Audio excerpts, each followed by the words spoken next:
My maternal grandmother, fondly referred to as Ima Bubbe, was born in Hungary before World War II. Although her birthday was on February 10th, we enjoyed humoring her with birthday presents on Valentine's Day. Growing up in New York City, my family did not celebrate American legal or secular holidays.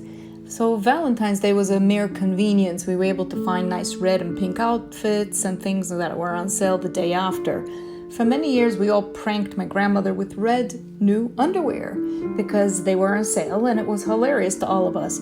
She always giggled heartily, but she ultimately appreciated the 8-pack. Eema was a survivor. She outlived 3 husbands, Imre Weiss, Mr. Oberlander, and then Moskowitz. She spent most of her life walking on 3 bullets that were embedded in her feet at her time during Auschwitz. She hobbled and she wore special shoes on a very large wedge. It looked kind of like a toddler booties with a very wide front. She resisted a cane, she resisted the wheelchair. She always put a smile on first and never allowed anyone to see her without her dentures or without a wig. Lipstick and clip-on earrings were her best friend. She smelled always of Bengay and goulash with a hint of dollar store musk perfume. It always made me cough. Eema and I had a special relationship. I was the obnoxious, relentless troublemaker, but also a wise ass. I learned quickly all matters that were of interest to me, languages being one of them. I was the only grandchild to learn Hungarian by listening. How I made her laugh with my Hungarian wisecracks. The song Sola Kokoshma, as well as Mokushka, Mokushka is a children's song about a squirrel. Those were my specialties. My mother, her siblings, and all the grandchildren had very specific jobs around Eema. We were required to help her by massaging her feet, her knees, her shoulders. I was the only grandchild that she preferred and called me Golden Hentelach Henika Penika, which translates to golden hands, henny penny. To date, my hands betray me due to dyspraxia, a neurological motor movement, but my intuition and empathy allows me to provide comfort in ways that surpass the person's capacity to indicate or request it. My grandmother recognized my gifts for energetic intuiting. She appreciated my wit and my humor. She liked my spunk and creativity, and she loved my style.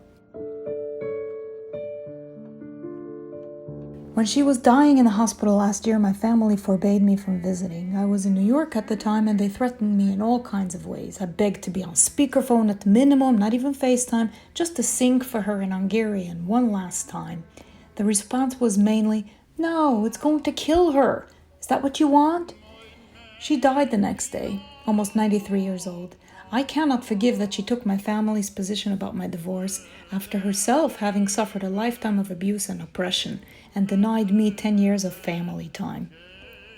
I can work on forgiveness if there is more communication about her story, but I have been withheld all of her life details that my family did not want us to know, such as the secular lifestyle that she had in the first 10 years after World War II living in Hungary with her husband Imre Weiss. Even the circumstance of his sudden death rendered my grandmother a widow with 3 children under the age of 6, and it remains a family mystery and sort of blamed on, oh, he was just sick from the war, as everybody else. She simply never shared photos of him.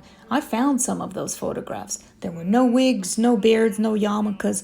My grandmother looked sexy, happy, and encouraged by how her life was rebuilding after the Holocaust. Today, I reflect on the positive memories, the times that she shared freely with me, how she whipped out all her magical Hungarian dishes. I am the grandchild who holds these magical memories and skill sets directly passed on to me with love. I am the grandchild that cries softly when an 8-pack of red panties are on sale today in the store. I am the woman who has her stamina, her humor, and her creativity. Together with my pragmatic and logical, non-loving paternal lineage, I've become an unbreakable warrior, inoculated against trauma. There's nothing left that will break me or scare me into irrational coping. How wonderful that I can see my face in my grandmother's, and remembering that I have so much left to aspire to. Rest in peace, Ima Bubbe, on your 94th birthday.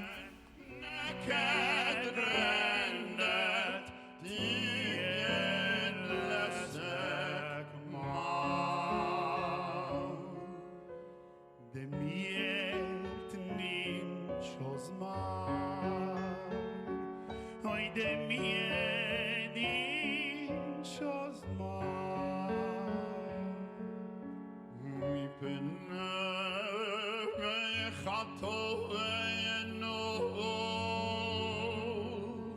وقالينا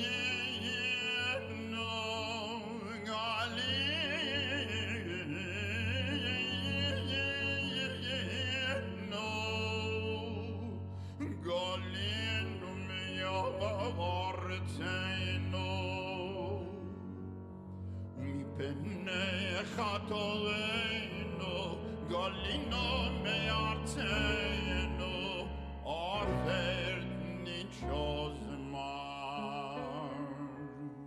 میبنی خطايانا قالينا ميارتينا آردني چازمار دمیکو